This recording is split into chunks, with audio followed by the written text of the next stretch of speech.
Salut, salut la grande famille de Africa Contractor. D'entrée de jeu, je tiens déjà à vous dire énormément merci à chacun d'entre vous.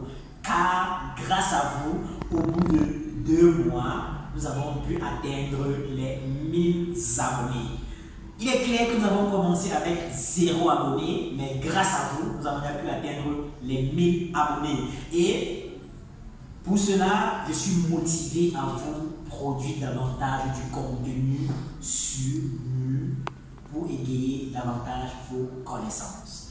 Permettez-moi d'abord de me présenter pour ceux qui ne me connaissent pas encore. Mon nom c'est Fabrice Delacour, ingénieur agronome de formation et de profession.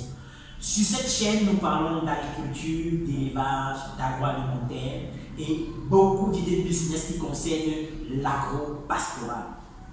Alors, si tu es nouveau sur cette chaîne, tu as 2 choses à faire. La première, abonne-toi, active la cloche de notification pour ne rater aucune de nos vidéos qui te parleront de l'agro-pastoral en Afrique. Et la deuxième chose, partage au maximum cette vidéo dans les différents groupes WhatsApp, Facebook, LinkedIn, Twitter et j'en passe. Installe-toi royalement confortable. Je te reprends tout de suite. L'Afrique compte plus d'1,5 milliard de bouches à nourrir chaque jour. 60% de projets agricoles et d'élevage meurent après 6 mois d'existence seulement. Mais pourquoi? D'après la Banque mondiale, ceci serait dû à un manque de formation des propriétaires dans ces domaines. Alors, si tu souhaites investir dans l'un de ces secteurs et surtout gagner beaucoup, mais vraiment beaucoup d'argent grâce à ton projet agropastoral, ceci te concerne. Nous mettons à ta disposition des formations de qualité et sur mesure dans les domaines de l'agriculture, de l'élevage, de l'agroalimentaire et de la provenderie. Attention, ces formations sont disponibles en ligne, mais aussi en présentiel dans nos sites de Côte d'Ivoire et du Cameroun. Pour toute information, contactez le +237 658 58 36 56. Ne perdez plus de temps, contactez-nous dès à présent. De plus, soyez les bienvenus chez Africa Contractor. Ce matin, on va parler d'une thématique hyper giga importante pour nous et je crois aussi que c'est important pour vous. La question est de savoir, est-il possible de gérer son projet agricole ou d'élevage à distance? Ici, la distance fait allusion à la ville où se trouve ton projet. Encore, la distance peut faire allusion au pays où tu résides et au pays où se trouve ton projet. D'entrée de jeu déjà, je vais dire oui et non. Certainement, vous croyez que je suis en train de me contredire, mais ce n'est pas le cas. Je vais d'abord rapidement vous raconter 2 merveilleuses histoires et par la suite, je vais vous donner mon point de vue sur le oui et sur le non avec les arguments qui vont avec. La première histoire, c'est l'histoire de Roland. Alors, Roland, c'est quelqu'un qui vit dans la diaspora et qui décide d'implanter un projet en Afrique de l'Ouest. C'est comme ça que Roland, chaque mois, envoyait de l'argent pour son projet. Et la seule chose qu'il recevait, c'était des vidéos, donc des vidéos qu'on a filmées de disant voilà comment le projet avance, voilà. On l'envoyait. Mais le jour de la récolte,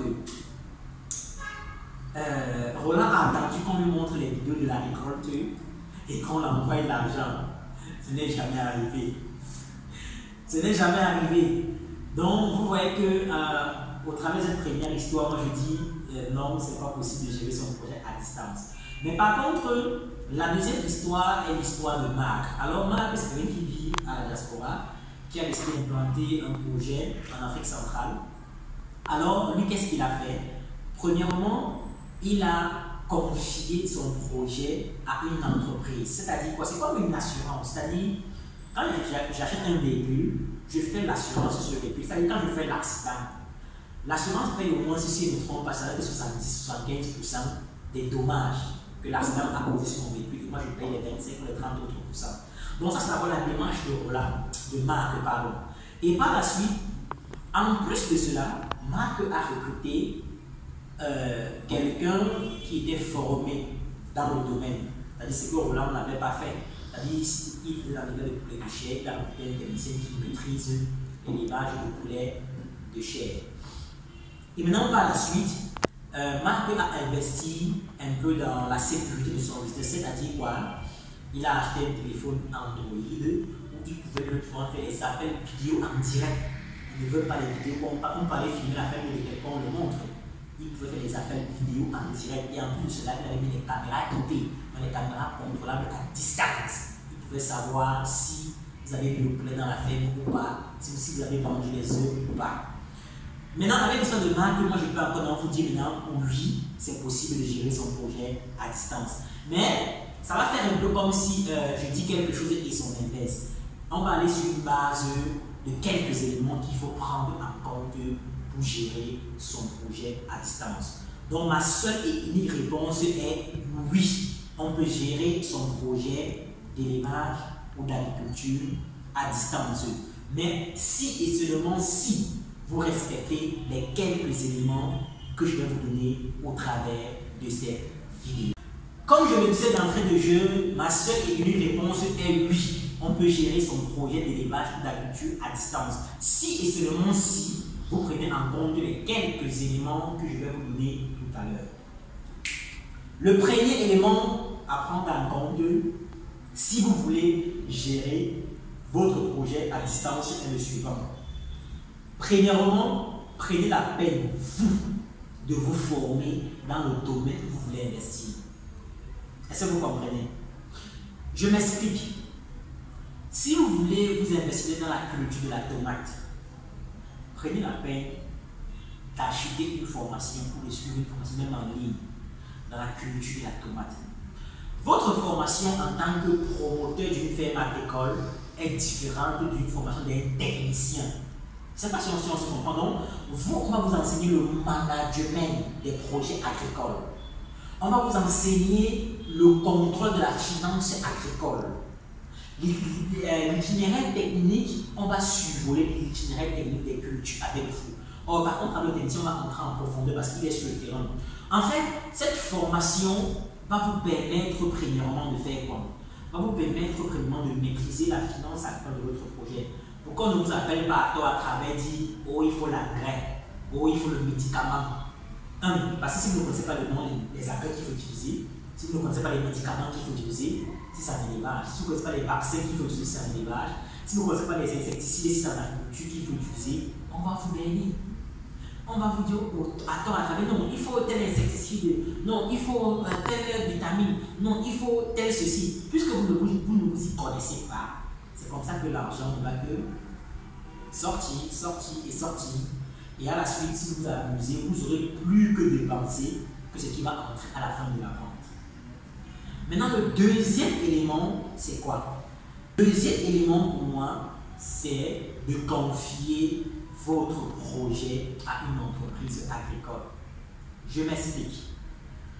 Peut-être pour certains peuvent lancer leur entreprise d'élevage avec leur famille. S'il y a quelqu'un de confiance, oui, ça peut marcher encore, oui.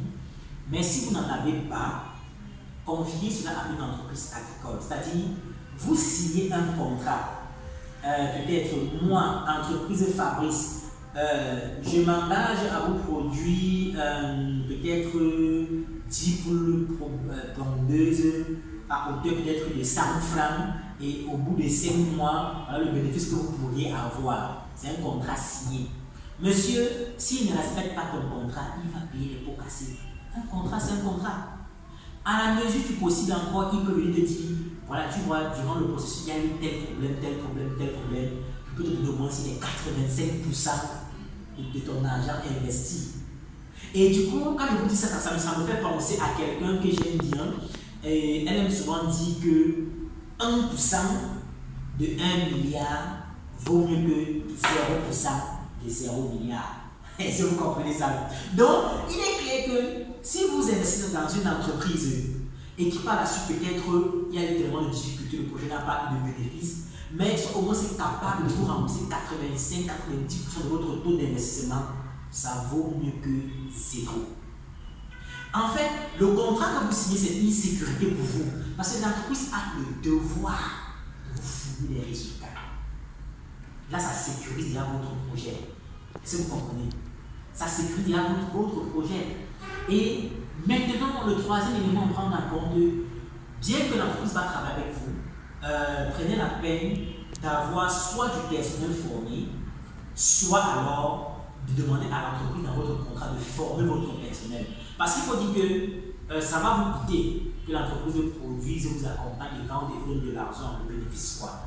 Ça va vous coûter, mais je crois que si dans votre formation, cette entreprise forme votre personnel, ou alors si votre personnel est déjà formé, on recycle votre personnel, ça sera un avantage pour vous.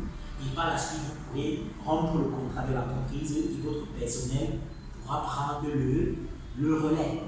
Maintenant, le quatrième élément, selon moi, qui est le plus important, c'est lequel? C'est la sécurité que vous mettez dans votre business. Peut-être que vous n'avez pas l'argent pour mettre les caméras comme marque, mais au minimum, investissez dans un téléphone Android où vous pourriez faire des appels vidéo en temps réel avec votre personnel à l'affaire. Première sécurité. Deuxième sécurité, prenez la peine d'avoir un contrôle. Ça peut être un membre de votre famille, ça peut être un de vos amis, ça peut être une entreprise que vous avez peut-être pris seulement pour l'accompagnement qui pourra faire des visites inopinées sur le site pour voir comment est-ce que vos gars travaillent, pour voir réellement l'évolution du travail. Et là, ça va vous permettre de juger est-ce que ce que les gars vous disent et ce que la personne qui ne fait pas partie du projet vous dit, comment vous pouvez comparaître pour voir si le projet évolue ou pas. C'est très important. Ok, il y en a tellement d'éléments, certainement dans une autre vidéo, je vais vous énumérer ces éléments. Mais déjà, je vous remercie d'avoir suivi cette vidéo jusqu'à la fin. Avant de conclure la vidéo, je vais récapituler quelques éléments comme ceci. Mais avant de récapituler, n'oubliez pas de vous abonner si ce n'est pas encore fait. N'oubliez pas de partager cette vidéo au maximum dans vos différents groupes. Et voici donc ce qu'on s'est dit dans cette vidéo. On a dit le premier élément à prendre en compte pour gérer votre projet à distance. Sachez que oui, c'est possible de gérer votre projet à distance. Mais il faut prendre quelques éléments en compte, comme par exemple votre propre formation vous-même pour avoir la connaissance dans le domaine où vous allez. Deuxièmement, sécuriser votre projet au travers de le confier à une entreprise agricole. Et par la suite avoir un personnel qualifié pour faire former votre personnel. Et on a aussi dit instaurer de la sécurité dans votre personnel, c'est-à-dire avoir un contrôleur qui ne fait pas partie de votre projet, ou alors avoir un téléphone Android qui pourra vous faire passer des appels en direct dans votre site pour voir en temps réel les travaux. On a dit le quatrième élément, c'est la sécurité. Investir un téléphone Android par exemple qui pourra vous faire des vidéos en temps réel pour voir l'évolution du travail à la terre, à la plantation, et aussi d'avoir une personne externe au projet qui pourra faire des visites inopinées pour vous donner en termes réels l'évolution des travaux. Maintenant, le bonus que je vous donne, c'est l'étude de marché. Avant de vous lancer dans un projet agricole ou d'élevage, sachez déjà où vous allez vendre votre production, à qui vous allez vendre votre production, quels sont les canaux qu'on utilise dans ce secteur-là pour éprouver ce type de produit. Ça, c'est très important. Merci à vous. Ciao et à la prochaine.